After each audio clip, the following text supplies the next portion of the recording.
आज आपण कैरीचं पन्हं कसं बनवायचं ते पाहूया. तर कैऱ्या मी आधी उकडून घेतलेल्या आहेत कुकरमध्ये. त्याचा गर काढून घेतलेला आहे. मूठभर याच्यामध्ये टाकायचा आहे पुदिना. 3 टेबलस्पून टाकायचे आहे साखर.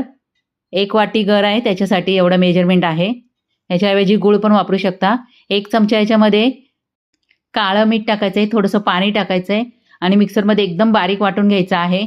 आता हा वाटलेला गर आहे, जास्त दिवस टिकवायचा असेल तर याच्यामध्ये टाकायचं आहे सोडियम बेन्झोएट पावडर. ही पदार्थ टिकवण्यासाठी असते.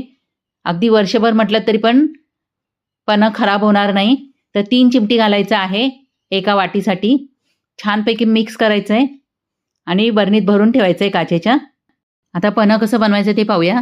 तर मिक्सरमध्ये थंड पाणी घ्या.